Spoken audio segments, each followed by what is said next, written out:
give you a little bit of a, let's pause it. Okay, guys, I got Chris Strickland here with us, and I'm super excited because I went out on Facebook, and I really did this for you guys because I know a lot of you out there, you are looking to have multiple streams of income. You're looking for ways to create more money. And so I'm going out and I'm reaching out to people that are influencers in the community, that are online, that are, 1, 2, 3, 4, 5 steps ahead of you guys. And so you can see what they did to overcome the challenges that maybe you are going through. And so I have Chris here. He responded to one of my posts about being a 6-figure earner. He's making over 6 figures a year. And I'm sure he has the goal for going for 7 figures, going for that $1 million mark as well. And so I'm super excited to have you on here, Chris. So tell us a little bit about yourself. Awesome. Well, hey, first of all, I'm super excited to be here myself, and appreciate your post. Appreciate you reaching out to me and saying, hey, let's do this. So I'm excited to be here as well. So yeah. So when I saw your post and everything, I really didn't think that it was all going to come about this fast. And so I'm just first thing is I've been an admirer of you from afar for a while now. I really don't know when we became Facebook friends. Right. It's been a while back, but anyway, I've kind of followed your posts and your journey along the way, and it's been super exciting. And one of the things that I really, really like about you is, like I said before we got on the podcast, is that you just take action. You take action right away. That's something I can definitely learn from. I take action, but it's usually after a while. And so right. I definitely like that about you. That's terrific. So yeah, so my journey, it began a long, long time ago. So my background is in marketing and advertising. That's what I went to college for. Nice. And just never really did much with it. I mean, I always had a career in that field, but I never really excelled in it, never made a whole lot of money in that field, from a small town in Texas. And most of my jobs were in small towns, and you just don't make a lot of money in advertising in small towns like that. And this was how long ago was this? Oh boy. So gosh, graduated college in the mid 90s, and worked in advertising for like 15 years, close to 15 years. All right. And so I guess around 12 years into it is when I took a job with a small real estate type of a company, not like a real estate agency, but just in the real estate arena. And the guy that hired me just wanted to increase his footprint. He was quite successful, but he wanted to increase what he did. And so he wanted to get someone in there that could do a little advertising for him. And okay. I think he just knew he could get me cheap. And so anyway, he took a chance on me. But what ended up happening, we did pretty good in his business as far as advertising his business. But what really ended up happening was I learned real estate. And I learned it from somebody that really knew it very, very well. And so I guess you could say one thing led to another. I ended up working for him for a few years. And during that time, he encouraged me to do some of my own investing. I think that was a way of him making up for not paying me very much. But he's like, make money over there. But is the best thing that ever happened to me. And so after about 3 years, I bought a couple of rental houses while I worked for him. But after a few years, I had an opportunity to more or less go out on my own. I had a buddy, and we kind of joined up and started a company together, an investment company together. And he and I were together the first year. That's going back to 2007. So January 2007. And so we were together for that year, most of 2007, just barely into 2008. And we kind of parted ways. And I've been investing, more or less on and off ever since then. I've bought and sold nationwide, I think 30 different states that I've bought and sold houses in.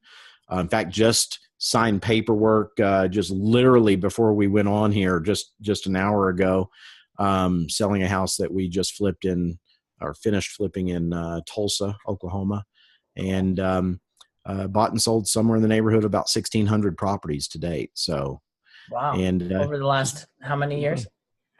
So about 12 years, just over 12 years now.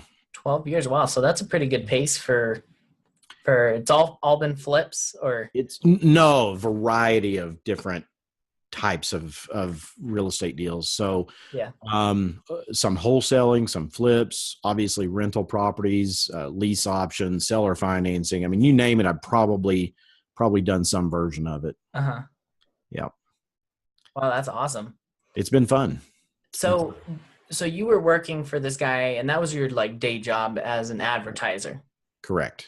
And then And a lot of other things. so He you had me doing always had like side hustles that. Well, galore. I mean, this gentleman, he had me doing that. He had me doing, I think, just to justify, having that extra person in the office. He had me doing like 3 or 4 different jobs within the company.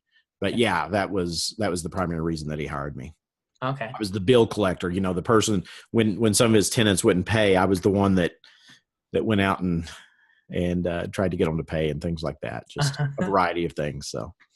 Wow. Wow. And then kind of just like by association, you were like, wait, there's this real estate vehicle. It may be a better vehicle to get me to where I want to go more so than just advertising.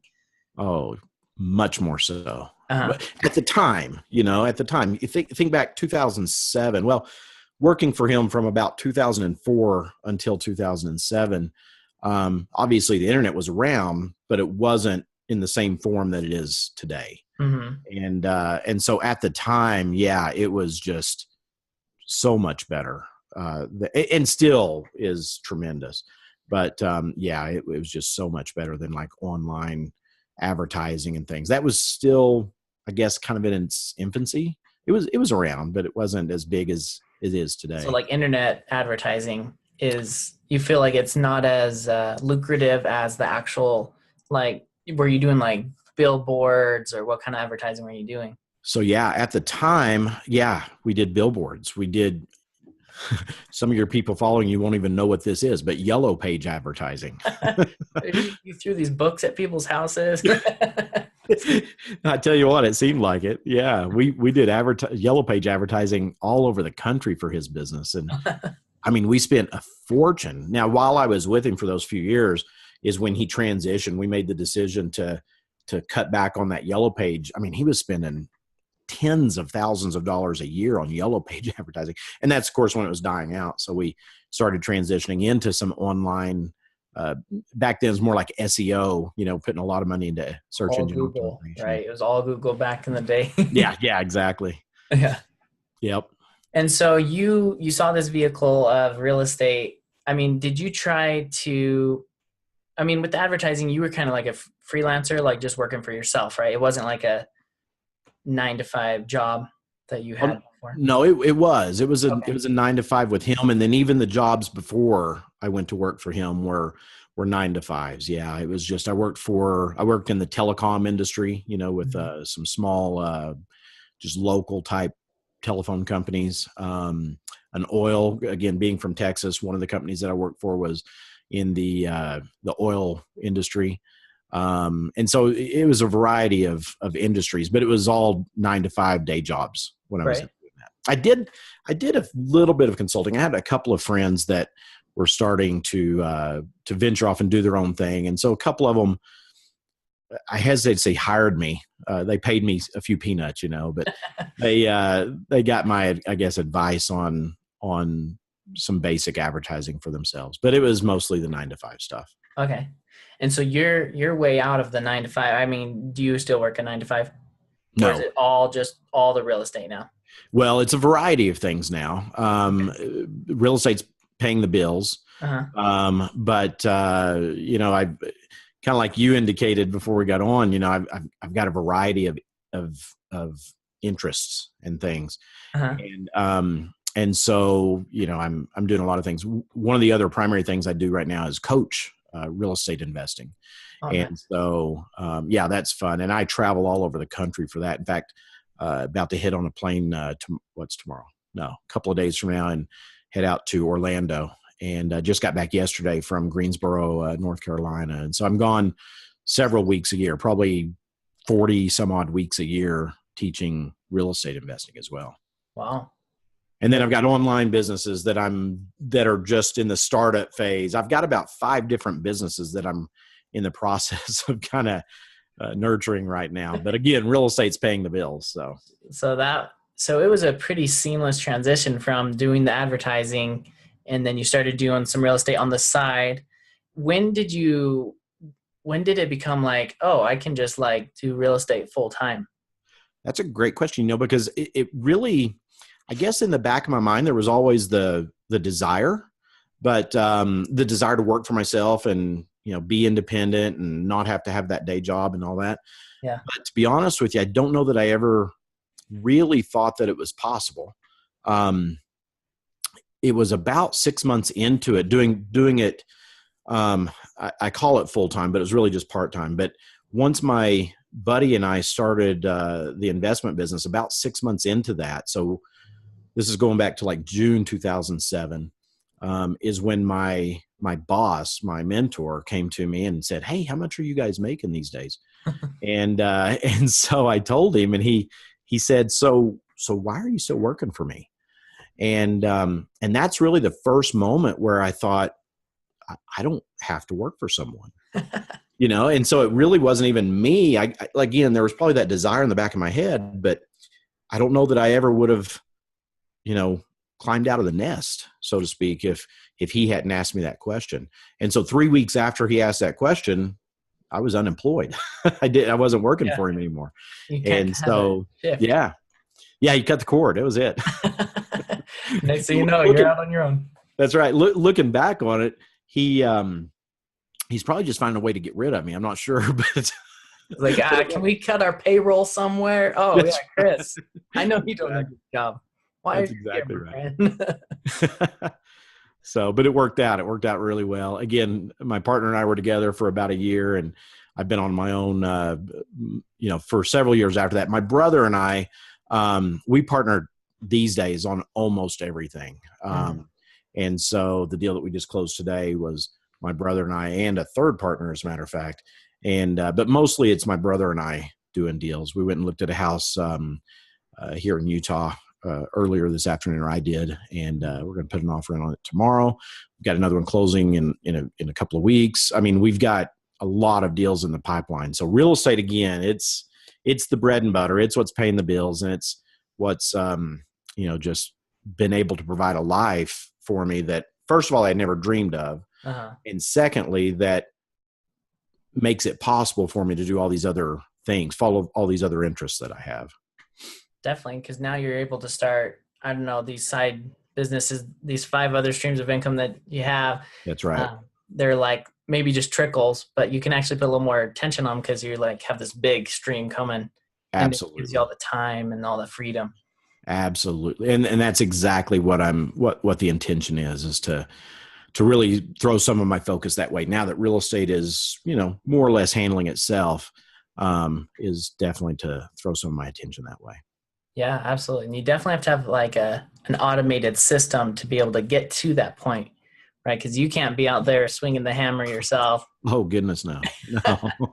Well, for one thing, no one would buy anything that I swung a hammer on. So. It's they're all grateful that you're not out there doing that. Exactly. That's right. Before we get into that like system that you're doing and how you're having that free time, I feel like there's a lot of people, and it's just the way that people are raised. They have these negative stories, these limiting beliefs when it comes to money.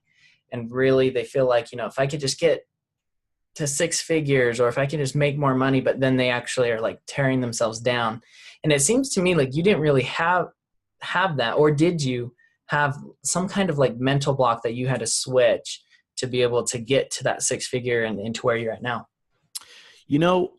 So it sounds like it was just a seamless transition, and it really was. From the time I left that mentor till, going through real estate, it was, I can't say it was hard. At the same time, getting there is what was hard. Getting to the point where I was open, when I took the job with him, and when I was open to, being molded, maybe. I'm not sure if that's the right way to put it, but that was tough because that happened in my mid 30s. And so, yeah, I guess I took the job in my early 30s. Time I left when I was in my mid 30s, 34, 35. And so getting there is what was tough. I grew up in a really, really, I can't say poor family. My dad worked very, very hard. My mom and dad did. It was usually two incomes for the most part. And they worked really, really hard, and we always had food. I don't want to make it sound like we ever went without. We didn't. Yeah. We always had food and stuff. There were maybe some playthings that we would have liked to have had that, some of the friends had and all that I would have loved to have had. But we really had all we needed and all that kind of stuff. Mm-hmm. But probably the best example of sharing how I grew up was when my dad passed away. So he passed away the first year, toward the end of the first year that I was investing. And so when he passed away, my parents had a few weeks worth of savings. And wow. So, and in my family, there's no such thing as IRAs or 401ks or, anything like that. So, so anyway, that's kind of the environment that I grew up in. It was an environment of, just paycheck to paycheck. You make something, you spend it all. You make something, you spend it all. Mm-hmm. And so that's kind of how I grew up. And so that's why I think it was hard for me to see when it was possible to go out on my own. When my former boss asked me if, why I was still working for him, it's kind of hard. So there were some mental blocks that way. Yeah. Once I got started in real estate, I think my confidence grew, and so I didn't have too many hurdles then. I did have one major hurdle. I don't know if you want me to go into it now or not. I did have one major hurdle after my first year of investing. So my partner and I, my buddy, we had quite a bit of success our first year. In fact, I'd made more money that first year than I'd made in the previous 10 years, probably. This was 2007? 2007, yeah. And I think we ended up making, I don't know, am I supposed to share numbers? Go for it. Is it okay? I want numbers. When I'm coaching, when I'm coaching real estate, I'm not supposed to do that. So I got to be careful. Yeah. But we made, as a company, the two of us made about $300,000 that first year. And again, that was just mind blowing to me.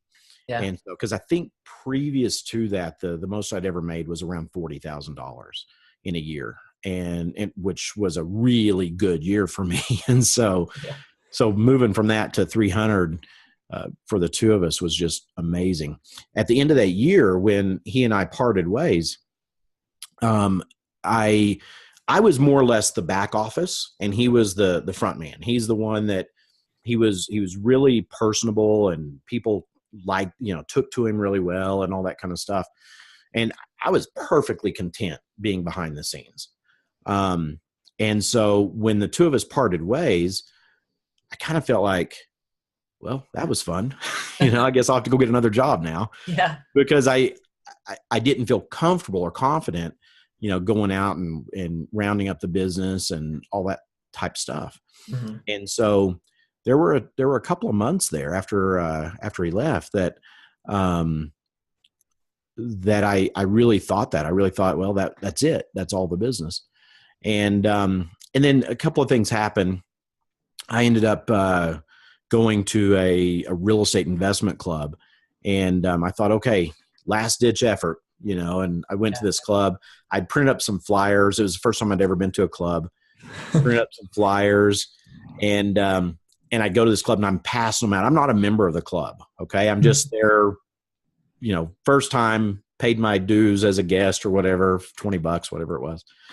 And I start passing out these flyers. I didn't know until later that I'm not supposed to do that. You have to pay for that privilege to be able to pass out flyers. Oh, really? There's another level up. Yeah. That's right. And so I guess ignorance is bliss, right? Yeah, just go for it. That's right. And so anyway, fortunately, out of those flyers that I passed out that night, I ended up getting a few phone calls.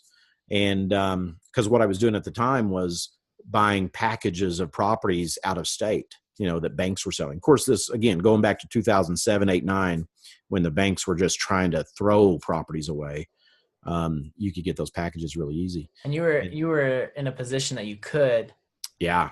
You weren't on the down end of the 2007, 8.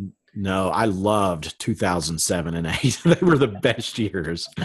I shouldn't say that. I mean, obviously, I hate it when people have to go through hardships and everything. But by the time they came to me, the people had already gone through the hardship. I was the person that was able to come in and pick up some pieces.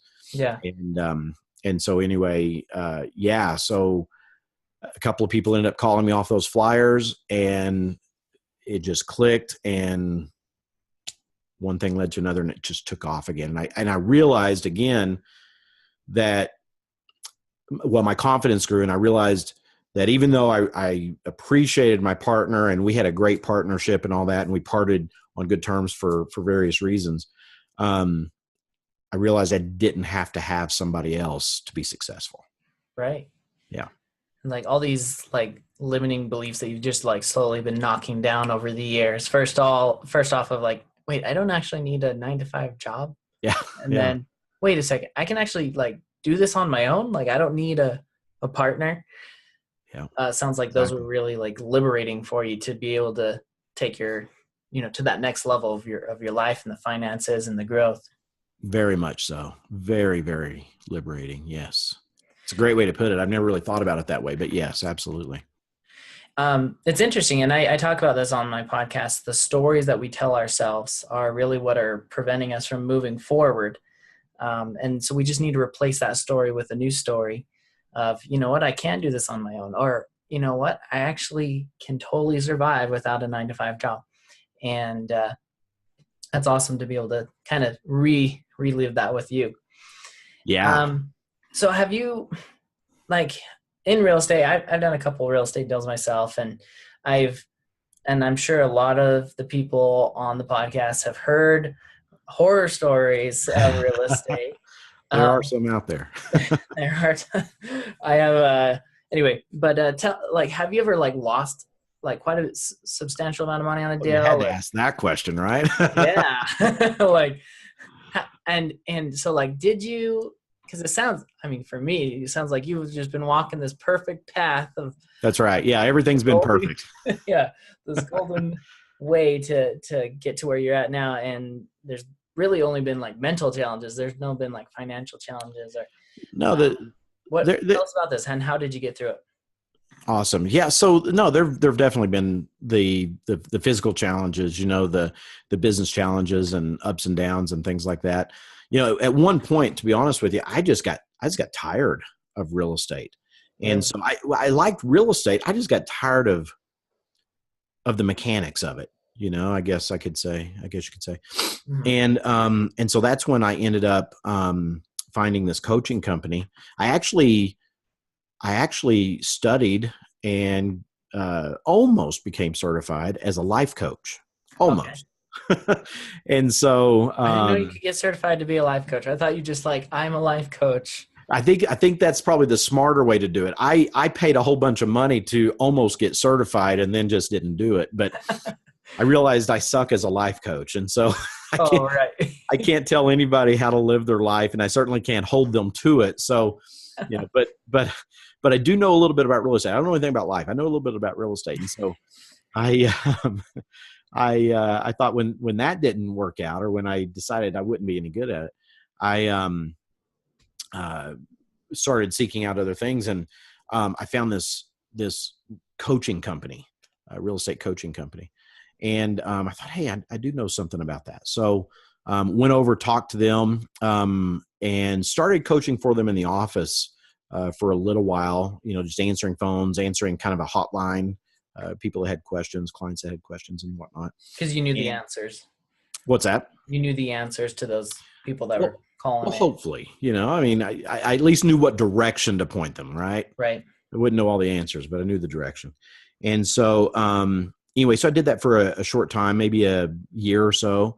And then within that same organization, they travel the country teaching classes, and it's a seminar type of a company. Yeah.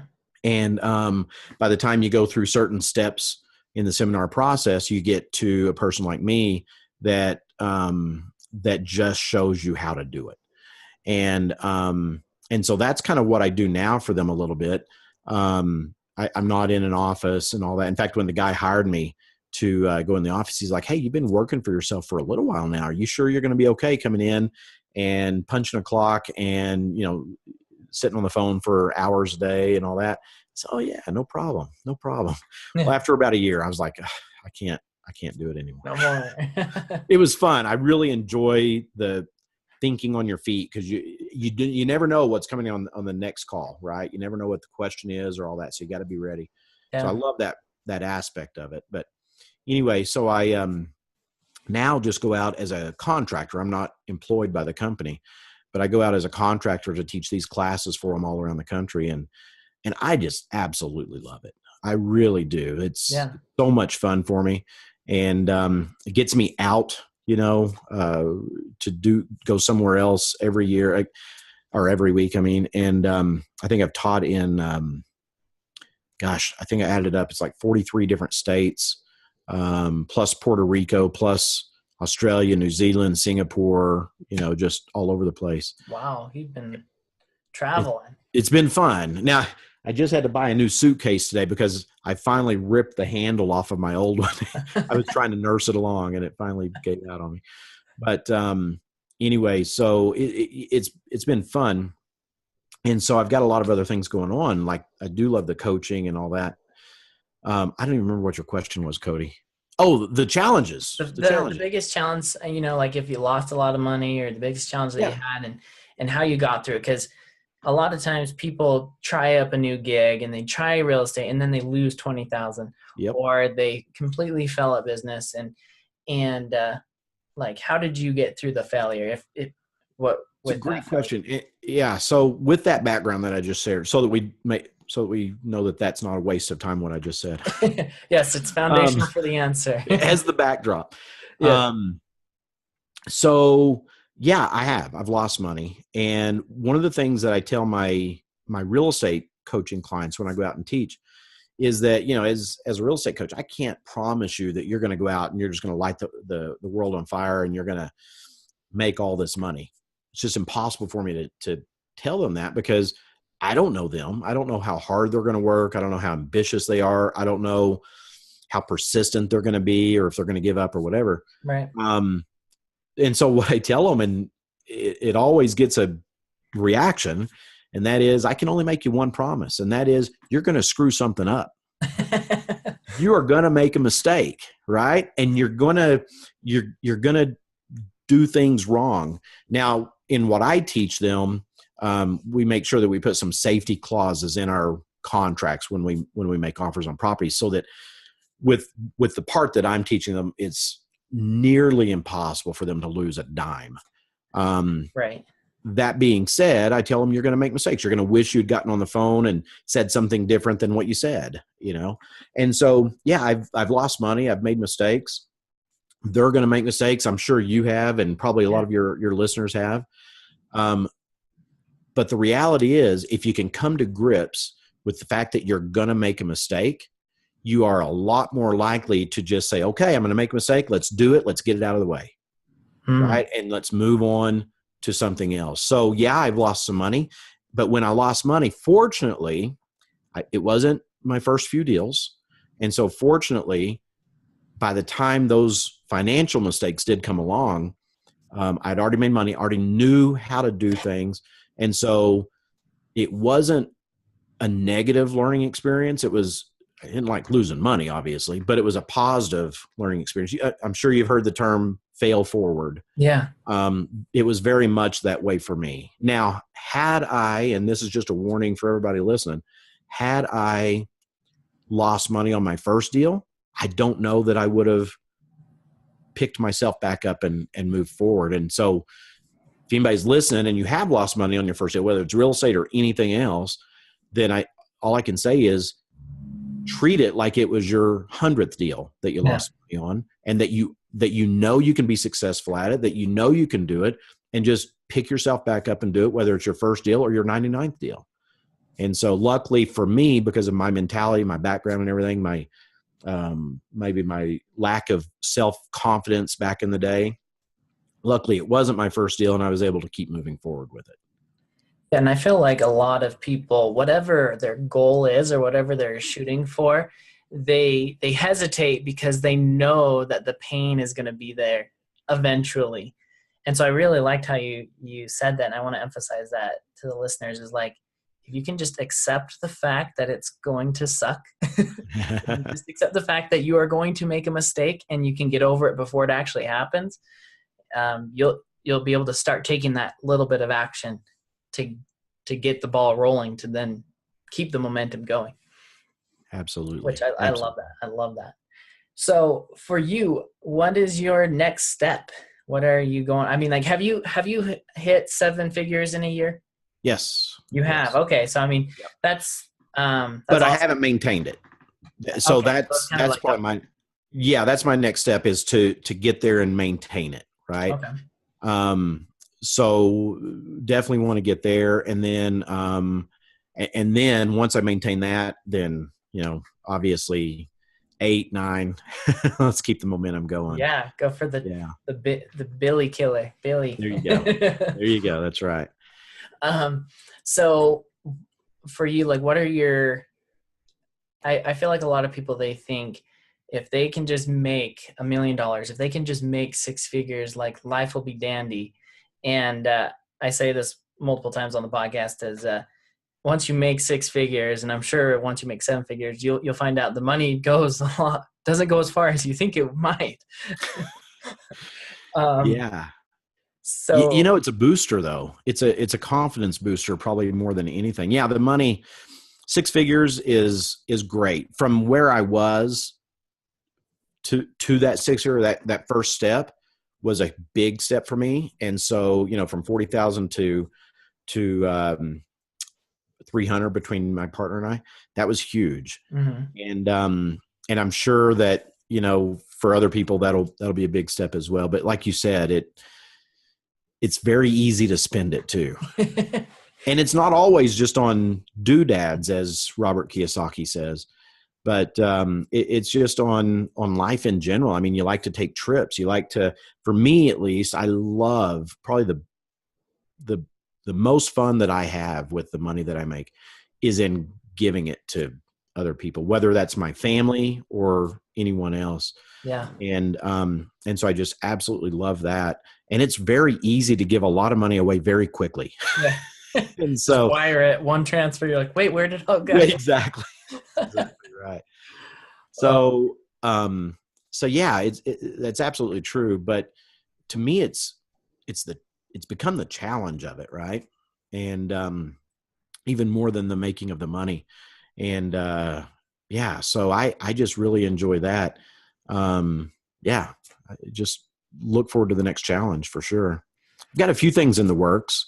So what are those things that are going to take you? Because I know you say you got a couple things on the side here with, the real estate being the main focus, but what's your plan like for the future going forward for you?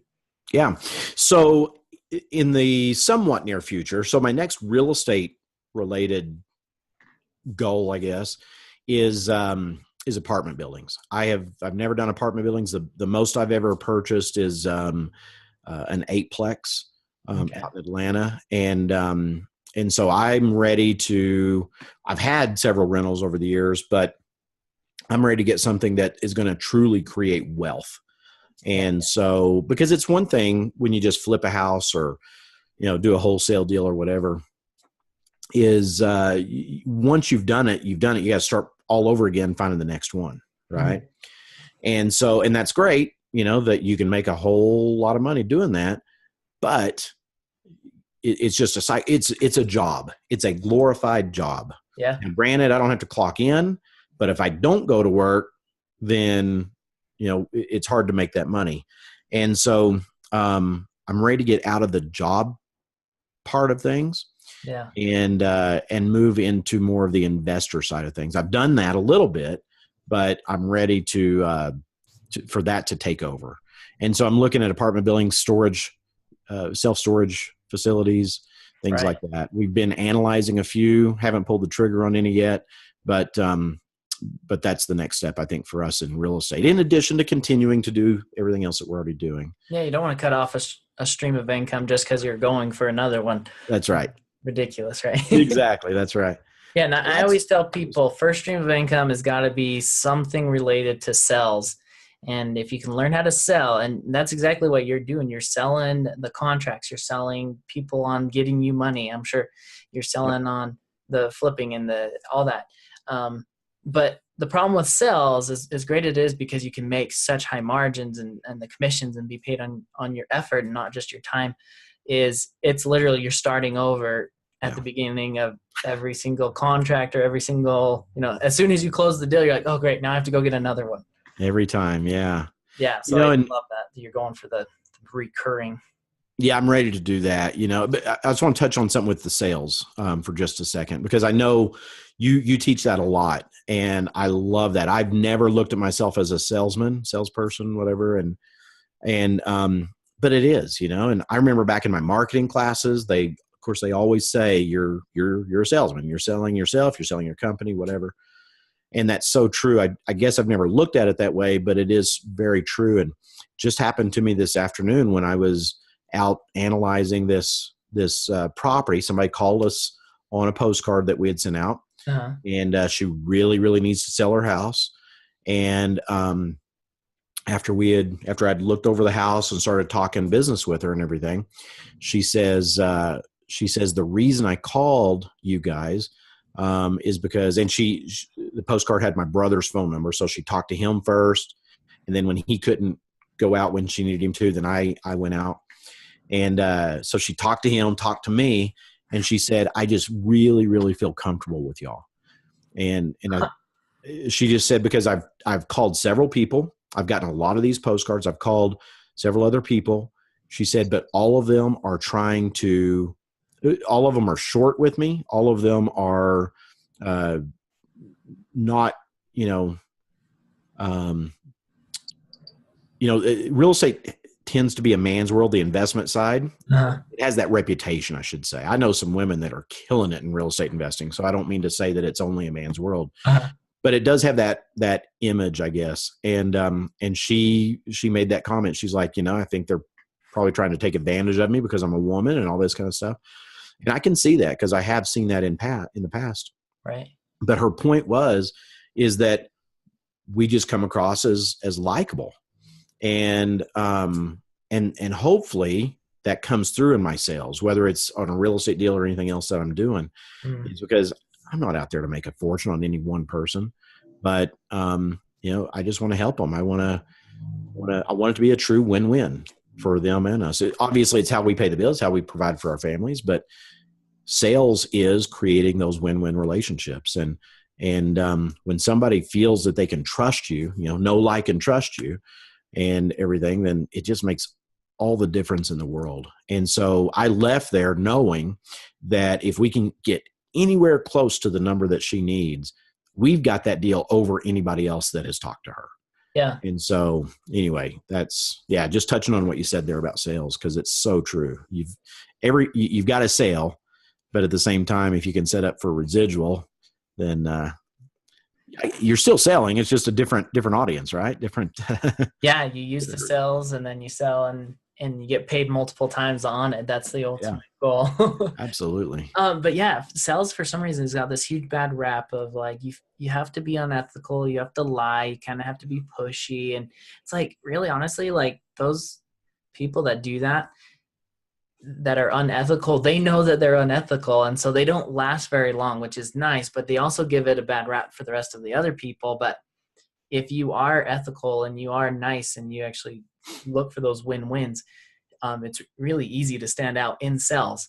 And so true. If you just show up, you're nice to people, you are teachable, win-win, like you'll be successful in sales and like you'll be able to make a ton of money. Absolutely. I think just bad reps, bad stories that people tell themselves about sales. Yeah. Yeah. It just keeps perpetuating itself in their minds. Yeah. Mm-hmm. And they had one bad experience with someone at the mall selling them cream or something, right? That's right. Well, Chris, thank you so much for being on here. I wanted to do two more things. And first of all, before we get into your contact info and how people can follow you, I want to get your last points on like what success means to you. Boy, what success means to me. Success to me is not being dependent on anyone or anything, right? Because for years I was dependent on someone else to provide me a living, basically. Yes, I hopefully gave them an honest day's work, and they gave me an honest day's wage. I never complained about what I made, even though it was pretty small. I looked at myself as that's what I was worth at the time, right? Yeah. But at the same time, success means I'm not dependent upon them. And it really doesn't matter to me how much money I make, but I want to know that I can provide for myself, no matter what anyone else is doing, that I can provide for myself, for my family, obviously, Right. and so forth. And so to me, that's what it is. It's just being independent from other people. You know, you look at these businesses that are out there, and some of these businesses employs hundreds or thousands or tens of thousands of people. And really and truly, they were, the only difference between somebody that employs 1,000 people and someone that works for that person is that they were willing to go out and take a few chances and maybe meet some failures and everything, but eventually make it all work and succeed at it. Whereas the person that's working for them, at least in a lot of cases, is sitting there wishing that they had done it. Yeah. And so, or could do it or would do it or whatever, but isn't willing to take the chance. And that chance it's full of failure, but it's also full of success. And so that to me, that's what it is. It's just being independent, knowing that I don't have to depend on anybody. I love And that. to be successful, I'm sorry. No, Give me talking. I talk way too much. No, keep going. I love it. To be successful, in my opinion, it takes two things. And again, these are things that I tell people every week when I teach real estate. And that is, you have absolutely got to be persistent. You just cannot take no for an answer, because you are going to hear no over and over and over again. Right. People are going to tell you no. In real estate, when you're making an offer, I'll guarantee you somebody's going to tell you no. And some people are going to tell you no in a very colorful way. They're going to tell you where you can go, right? As how to get there. And so you just can't take no for an answer. And I tell them, when you hear no, you have got to change that word to next. Okay. Not going to work out for you. Well, next, I'm going to go to the next deal. I'm going to go talk to the next people. And so you got to be persistent. That's number one. And the second thing is, and this might be the harder thing in some cases, and that is you've got to be consistent, because doing it once isn't good enough. Yeah. Right. You've got to be absolutely consistent. I joke, and it's a little bit of a joke, a little bit of truth, but, again, I travel almost every week, and I joke with the people in my classes. I said, I'll usually point at my shirt and I'll be like, you have to be consistent. This shirt that I'm wearing is my Thursday shirt, right? Or it's my Friday shirt or whatever.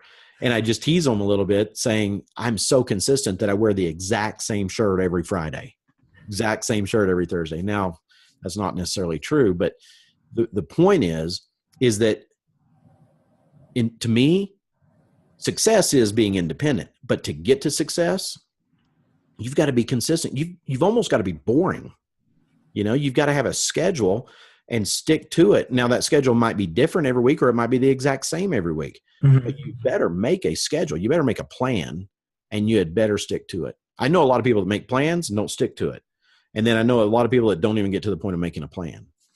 So they're just hoping. I was like, one day I'm going to start that business. One day I'm going to start investing in real estate. That's exactly right. Tomorrow. I'll do it tomorrow after this. Tomorrow's the perfect day, right? Yeah. After this binge watch Netflix here, I'll do it tomorrow. Yeah. I was just going to tell the people I talked to today, as I'm talking to them, they're like, so the lady that was selling her house plus a friend was over there to make sure that everything was on the up and up, make sure she wasn't going to be taken or whatever. And she's like, so by the way, have you seen such and such show? And I'm like, no, I haven't heard of that one. She's like, really? It's like the hottest thing on Netflix. And I'm like, oh, okay. And then she's like, well, what about such and such? And I'm like, I think I've heard of that one, but I'm just trying to put an end to this conversation, right? Let's talk And about something else. Yeah. She goes through like 4 or 5 shows. I've heard of a couple of them. I've not heard of most of them. I've not seen any of them. And, I've got a couple of shows that I kind of pay attention to, but you got to get off the couch, right? You gotta go do something. I mean, yeah, persistence, consistency, and then just get up. Just show up, man. Yeah. Like if show up. Just take the little step of action. You'll be good. You're That's not right. going to die because you don't know the season. You haven't binge watched every single episode. Exactly. Yeah. Exactly. Sacrifice a little bit of that social interaction for some money. That's right. Which is freedom in the end, right? So yes. freedom. Yes. That's right. Well, again, thank you for being on here. How can the listeners find you and follow your journey to getting that residual income with the apartments and the coaching and everything else you do? Well, I appreciate that. Yeah. So if anybody's interested in just seeing what I'm into, seeing what I do, I've got obviously my real estate deals going on, real estate coaching. I also have an e-commerce business. I have, what else do I do? A marketing consulting company. And then I also have a business that you and I should talk more about later, but it's called Money Creators. I'm just now developing a website, so don't go there just yet, moneycreators.com. But don't go there, guys. But don't go to my website. Reverse psychology. That's right. That's right. You're gonna get a lot more people viewing that website now. I hope you realize. Probably should. Probably would. So, but anyway, hopefully that'll be up in a few weeks. But anyway, so those are a few things. But if you go to my personal name, chrisstrickland.com, then I have everything listed on there, all the things that I get into and all the things I'm working on, the things I'm currently doing. One thing that we are looking at doing in the somewhat near future, depending on interest levels and things, is we have a lot of people that come to us and say, listen, we're not interested in owning rentals or doing fix and flips or anything like that. But is there a way that we can invest with you so that we can get a return on our money just from what you're doing? And so we are exploring that. I've been in touch with some, there's a lot of legal hoops you have to jump through to get there. Only accredited investors. There you go. So all the accredited investors, make sure you. Yeah. If you don't have a net worth over $1 million or whatever. Exactly. Yeah, they can't come after us now. We said that, so we're good. There's our disclaimer. Yeah. But we have been talking to some attorneys to get some of those things in place so that we can start taking some money that, placing some money on some of our bigger deals that we're going to be looking at doing and stuff. So again, go to chrisstrickland.com. Everything's on there. There's a button there. If you want to just simply follow me, you can do that. I've got my Facebook page, Twitter, although I need to be better about Twitter. And then something that I've been doing just in the last few weeks. Were you at Funnel Hackers? I was not. I was not there. I saw your shirt. I thought maybe you might have been there. I went to the 10X Growth Con 2 years or two conferences ago, and that's when I was introduced to the whole funnel hacker. Okay. Funnels. Awesome. Anyway, one of the things that I learned at Funnel Hackers Live a few weeks ago in Nashville was a website called Medium. Apparently, it's the biggest thing. I've never heard of it until a few weeks ago. But so I've been posting articles on Medium for the last few weeks. Nice. And it's starting to pick up some steam and momentum. I thought it was going to be a business type blog where I was going to be writing about business topics and things, real estate and marketing and business and everything. And it's turned into like this sappy, therapeutic thing that I'm writing. It's like a journal or something, but It's been awesome. And I've gotten quite a few people responding and views and things. So you can also check me out on Medium. Again, if you go to chrisstrickland.com, I've got the link to Medium there. I've got Facebook links to all my other businesses. And I'd just love to hear from you. If you're interested in any one of those, then just hop on there and drop me a line. Yes, definitely. Well, again, thank you. Any last words for the listeners, for any questions for me before I let you go? Well, again, I just want to say I really appreciate the opportunity to be on here with you. I feel like I've done so much talking, and that's really not like me at all. I'm not. That's a good interview, right? You are a great interviewer. That's right. So anybody else that that he's reached out to, make sure you take him up on the offer. He's a great interviewer. But no, I really appreciate the opportunity. And again, I've been following you for a while, so obviously you've got your following here that's watching us and listening to us on the podcast. And so I applaud them for listening to you, because I think you're, just from what I've seen and what little bit that we've interacted, I think you're a great leader and a great person to follow. So just keep it up, and I'll certainly be following you. So I appreciate it very much. Awesome. Hey, thank you for saying that. I appreciate you being on here. We'll definitely have to have you on again in the future and recap on what you're doing. So we'll go ahead and end the recording. Thank you guys for listening. And as always, go and create your freedom.